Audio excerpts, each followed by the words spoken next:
are the ones we buy from the gambarees, and these are not original. Beads bestow status, offer protection, serve as separation, signify affiliation, and display continuity.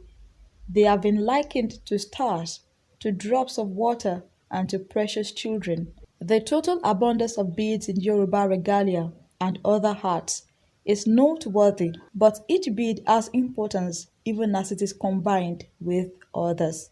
A bead, a colored and coloring form that reflects, transmits, and transforms light, also transforms the object and person it adorns. When threaded together, beads stand for unity, togetherness, and solidarity. Beads are a sign of preciousness and auspiciousness, good fortune in terms of economic wealth and spiritual well-being. A Yoruba suddenly becomes rich. People ask the rhetorical question, he or she discovered a great deposit of beads. The crowns illustrated here are completely covered with beads in addition to the beaded designs on the base of a crown. Many strands of beads cascade from its brim, forming a veil. Veils were intended to cover kings' faces and obscure their eyes. By doing so, veils worked to block the power of the king's gaze from those who saw him. Color is an important aspect of Yoruba art. It evokes temperature and temperament as well as mood or state of mind. Yoruba people classify colors into three groups. Funfun, which include cold white hues suggesting composure, old age, and wisdom. Pupa, for hot red colors signifying hunger. And Dudu, dark and generally cool colors such as black, blue, indigo, purple, and green, as well as dark browns, red browns, and dark grays, suggesting the restraint and tranquility of Yoruba divination and problem solving. The colors of beads are therefore very significant. Take for instance the tubular blue beads added to this almost completely white crown are colors of the Orisha Obatala. Because of their long history, beads play a role in many traditional rites and ceremonies, such as coming of age, circumcision, marriage, burial, and local festivals. ọ̀gá mi joseph ojonu kan ní ejeri sọ̀rọ̀ kì mọ́ sọ̀rọ̀ kan mákìlọ́lá ejeri sọ̀rọ̀ kì má sọ o. rẹ̀mí àlùkò ejeri sọ̀rọ̀ kì mọ́ sọ. òyìnbó rẹ lẹ́ràn ló gbàrọ̀ dò rẹ̀mí àlùkò tiwa ó ejeri sọ̀rọ̀ kì mọ́ sọ.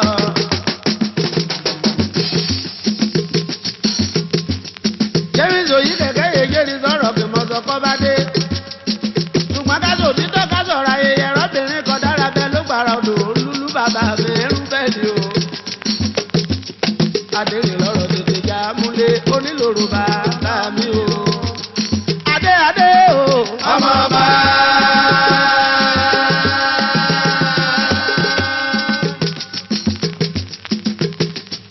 Ìlọ́rọ̀ mi o.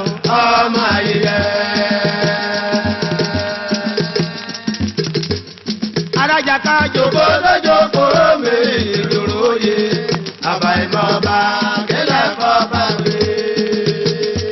Ojú kété rojú kété ìsúbèrè rẹ̀.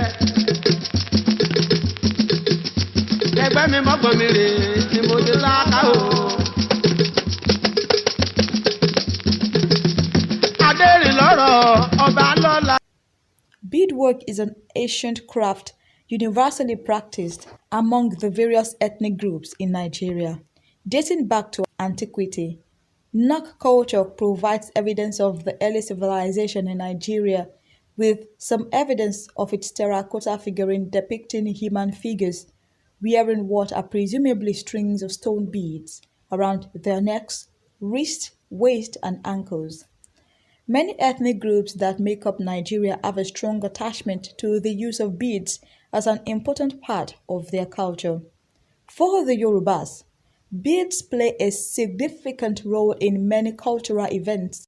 They are a major feature during many traditional festivals, during which devotees and participants decorate their bodies with beads of different shapes, colors, and sizes. Yoruba-speaking people occupy the southwestern and north-central of Nigerian states such as Oyo, Osun, Ogun, Ondo, Ekiti, Kwara, part of Kogi, and Lagos. It is a major tribe in Nigeria.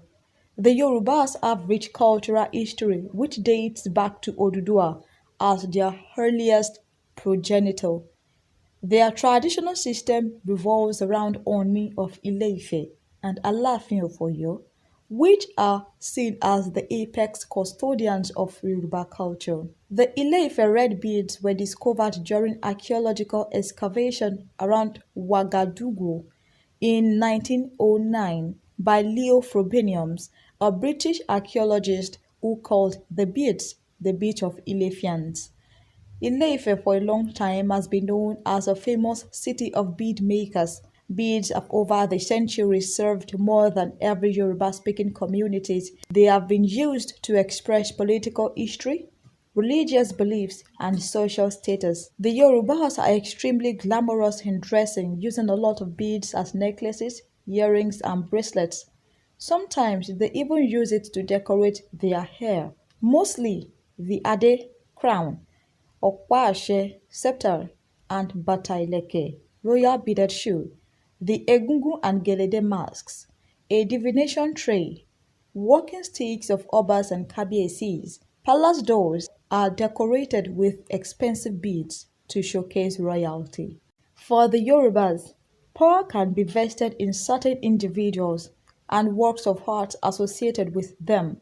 Such is the case of beads for us, made into crowns, shoes, necklaces, anklets, and bangles, after which they become sacred, significant to certain positions of authority. There are symbolic associations of beads and their colors in Yoruba art, and how the appearance of a work can affect its emotional presence.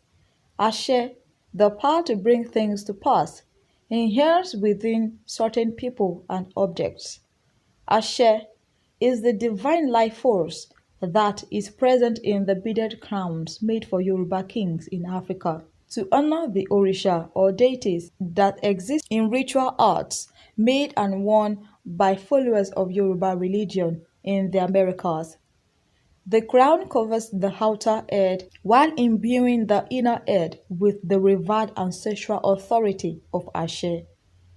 Beaded veil. It masks or moderates the penetrating gaze of the ruler or God's deputy, Alashe Ikeji Orisha. The ruler's inner spiritual person is protected, shielded, and enclosed within the beaded fringe. Crown. The crown is completely beaded as a sign of royalty. The beads of some crowns are of many different colors, in tribute to all the Orisha. In most part of Southwest, coral beads are true signs of royalty.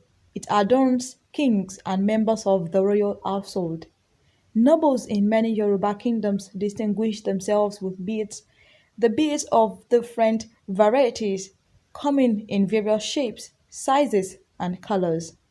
In most kingdoms, any man sent a bead by the king is automatically made a chief, while coral beads sent by a king or prince to a young single girl makes her his betrothed, and she is bound by tradition to accept them. Also, in many parts, commoners and royalties do not wear the same type of shape of beads. Anybody lélẹ̀ làkú o. Téèyàn bá Anybody fẹ́ can lọ use sílé bead ọkọ, for òun ceremonies, ọkọ rẹ̀ àjọyọ̀ abẹ́, weddings, àràkún, coronations, àràtọrùn, for àràtọ́. burial of Then elderly òkú àgbà, persons. àdè abẹ́, àyára, àràtọrùn, àràtọ́, àmú àjọ, àrù. Yorùbá lé làkún. Wearing of beads extensively belongs to the Yorubas from inception. It is used as it has deeper roots in the Yoruba culture compared to others. Beads can be worn generally by all tribes. The beads vary in sizes, and that's how we buy them. One cannot really say if they are cut into sizes. These colorful beads is usually gotten from Benin. It is used by ancient kings like the Oba of Benin, Ewi of Ado, and so on. We buy them like this. Some say the beads are gotten from the soil like that. Some say it is unique to the Benin people as they have a preparation method for producing such colorful antiques like burning, cresting, and painting.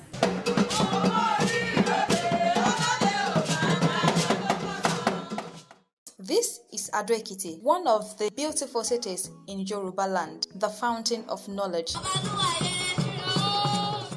Wearing of beads is one of the few things that connects us, culture to culture, from Hausa land to Igbo land to Yoruba land to the Ijaw land, and so on. Coral beads have strong presence in traditional marriages in southwest Nigerian cultures. There are definite distinctions between Nigerian beads and Western beads. A traditional bead signifies which ethnic group one belongs to and can indicate one's gender, class, religion, and region. Nigerian traditional beads have reflected the cultures of hundreds of ethnic groups. In modern times, many only wear the traditional beads on special occasions and also for religious gatherings. For example, for Ifa festivals or Yeye Osun festivals. Better still for traditional weddings. However, in recent times, beads are being used in the fashion industry to showcase fashion and wealth, or something that is trendy among both the old and the young in this generation. Beads are grouped into different categories according to their quality. In Yoruba land, beads have over time been differentiated by many factors. This may be color, designs, or materials used in making them. There are various types of beads that are currently in vogue in Western Nigeria. One of them is the natural bead, which Yoruba people called iyun. Iyun is generally small, round, perforated object, which is usually strong enough to form necklaces, bracelets, or textile decorations. They are made of glass, copper, wood, silver, brass, aluminum, bone, ivory, shell, coral, pearl, minerals, including precious stones, ceramics, and plastics. They come in different colors and shapes. Iyun is said to be the choicest and most expensive of all the categories. Iyun is described as the father of all beads. Iyun is deposited at the basement of the river prior to its extraction. Digging for iyun is said to be comparable to the search for gold. After it is successfully extracted, work then shifts to polishing it to reveal its colors of wine and red. Today, the dearth of persons interested in the iyun extraction business has reportedly taken a toll on the availability of iyun in the market. For iyun beads available in the market, it is assumed that such beads must have been sold by one who inherited it from late parents. In fact, those who still have it don't keep it at home. They deposit it in the bank for safekeeping. This is to tell you how expensive and valuable inu is. It has existed since ancient times and is still very valuable till date. Traditional rulers, rich men and women use it, but they must have inherited it from their forefathers. ọní bá ti joyè kẹ́ lọ ríjìnà àkún gidi búrò èyí tọ́ mi kàn pè lọ́ba nìfọ̀n ṣe olóyè gidi. Akun itself is what makes royalty and chieftaincy. Whoever has a title without the Akun is not regarded as chieftain or king. The Obanifon, which is the Akun used for swearing, is owned by every titled man and woman. If the Obanifon is used to curse someone or bless someone, it appears to be so. When a titled man is happy with someone, he touches the Obanifon with his mouth and blesses the person. This can be vice versa as well. It is sacred because no one knows how it became so powerful, just like precious stones. It is found deep inside the soil. Some kọ́ beads, bá fọ́ akun, are òun là ń pè found ní ẹ̀là broken in ìlẹ̀kẹ̀. the soil. They are referred to So as iṣẹ́ kò dẹ̀ ṣe pọ̀, elaileke. ẹ̀là ìlẹ̀kẹ̀ ni iṣẹ́ kì í ṣe ní pọ̀. In the olden Ẹ̀rá kẹ̀ days, gbé egbò láyé àtijọ́ gbégbò àṣẹ̀ǹbáyé kan bá ti when a rọ́ kó kú person mọ́. has sore wounds, Ọlọ́run our dáadáa kó kú fathers ná gan-an. grind the Àmì kò elaileke into pàṣẹ powder, àmúsójú rẹ̀ bẹ̀ la gbé sí. mix it with red oil, So and ń apply it àgbà ni to the wounds. ń àgbà Once ń this kẹ̀rẹ́ is ayé done, àtijọ́ ìlò the ni. wound is expected to dry up. Making of beads is a lucrative job. Beads can be redefined into making crowns, bags, shoes, amulets, bracelets, and so on. They say the original bead doesn't get burned, even when thrown in fire. Amazing, isn't it? Originally, the king's crown and staff symbolizes the highest authority in Yoruba land. It is made from beads with a touch of colorful artworks.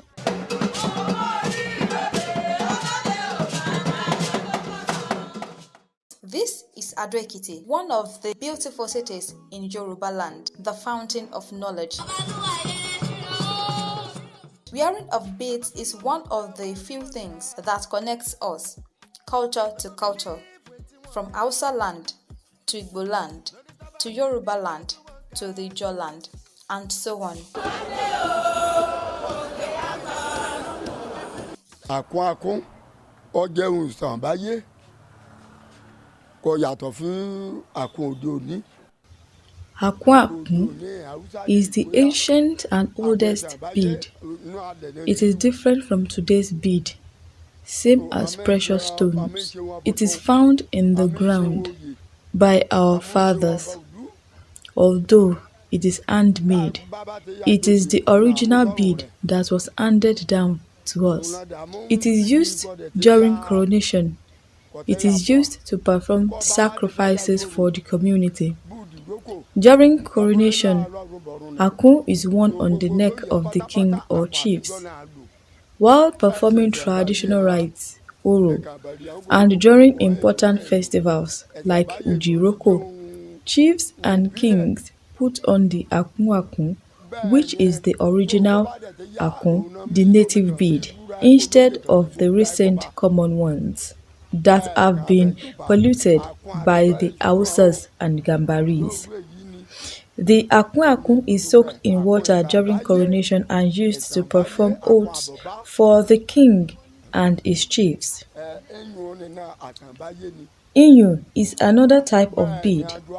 It was discovered the same time as Akun. It is found in smaller pieces compared to Akun. What differentiates Iyun from Akun is this.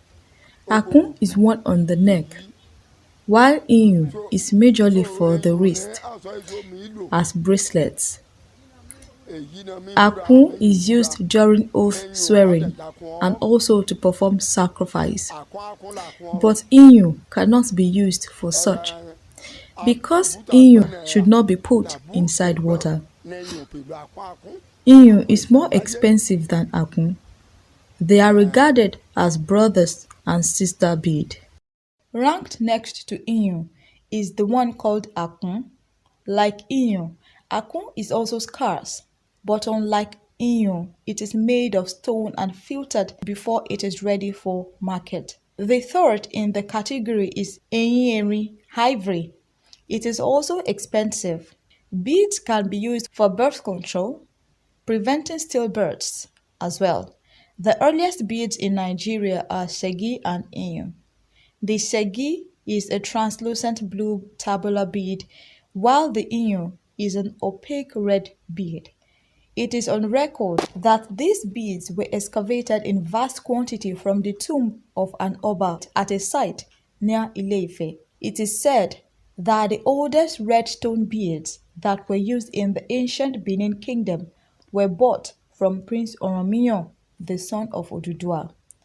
However, Nigerian fashion has been greatly influenced due to westernization, individual preference and social status, but the fact still remains that despite all this, Nigerian beads is still in existence through changes in terms of color combination, texture, durability, among other factors. The use of glass, copper wood, silver, brass, aluminum, bone, ivory, shell, coral, pearl, mineral including precious stones, ceramics, and plastics. Additional details using brooches, pendants, gemstones, or even crystals make the African and Nigerian handmade beaded jewelry look more authentic and visually attractive. Waist beads were and still are worn for seduction. For some, the beads possess intimate appeal and can provoke desire. Some women are said to lace their beads with charms and fragrances that are recommended to be irresistible to the opposite sex. Some women wear different shapes of beads during intimacy as a means of enhancing a sexual experience and that of a partner. The beads to some women resemble what lingerie is to Western women. Wives would often lure their husbands with the rattle of the beads or use them as a means to communicate their fertility during the month. eléyìí ìlẹ̀kẹ̀ ìdí ó wà ń bẹ̀ táwọn ọmọge láyé This àtijọ́ is Ilekedi, ìyẹn ẹgbẹ́ kò jù worn á by kò jù á kò jù maidens á as tó bá fashion ti lọ in the sílé olden ọkọ days. tán ò bá ti rí When ìlẹ̀kẹ̀ a woman wọn ò is ní going lọ to her husband's house, wọ́n á Ilekedi, ra waist beads, wọ́n is lè béèrè gotten lọ́wọ́ depending on how onírọ̀rùn pé many pieces èló the náà rà woman's ó wọ́n ní family òkú máa ra wants. mẹ́fà It could be yóò rí máa ra 6 méjìlá or 11. wọn ni These ìyẹn ti sì beads yá kó sínú is gbálẹ̀ included inú in her páànù kó gbé belongings. bọ̀ náà Such máa gbé beads bọ̀ are síbẹ̀ not worn lérè close to ìyá lọ fire sílé ọkọ rẹ̀ because it gets wọ́n á burned. ti délé ọkọ ẹ̀ lérè ìyá ló. Although it doesn't mean anything, it's Yoruba just beads were also Mm. used for all kinds of trade. The ceramic and recycled glass beads were used for exchange for food or livestock and even slaves, as it was used as an early means of currency. In some West African countries, trade beads have their own special markets because they have become precious and rare. They can be used as a method of investment. Beads also played a big role in the beliefs of Yoruba societies. Many amulets and charms consisted of beads. These would be thrown on the mat by the flick of a wrist to determine one's fortune. They could be contained in gourds which would be shaken to ward off evil spirits. Beads were used as part of African religious rituals, thereby increasing their value and respect for beads. Beads, therefore, had a big part to play in Yoruba cultures and held great meaning to those that believed in them. Many ethnic groups that make up Nigeria have a strong attachment to the use of beads as an important part of their culture. The Igbos call it Ngbaji, while for the Hausas it is referred to as Jigida. For the Yorubas, beads play a very significant role in many cultural events. They are a major feature during many traditional festivals, during which devotees and participants decorate their bodies with beads of different shapes, colors, and sizes. Colors like the coral red and blue were used for marriages and funeral activities in the olden days, while in recent times other colors such as green, purple, white, orange, and other colors being made of glass and ceramic materials are used for festivities. Beads signified royalty and distinguishes a royal father from his subjects. Also, traditional and honorary chiefs, title holders wear beads as a sign of their status. It is a mark that one occupies higher traditional position. It separates the king from its subjects. Apart from the king, the prince and princess also have the right to wear beads, especially on their wrist, to serve the same purpose of identification. According to findings, beads are used for religious, cultural, and beautification purposes. Ifat devotees, for instance, go with green and brown beads, while their Oshun counterparts wear white. However, this variation does not suggest any spiritual connotation, but that beads worn on the neck and wrist were adorned for the purpose of status identification, which is a practice that exists till date as a way to showcase their rich culture and tradition. These days, it is cheaper than spending scarce money on expensive jewelries.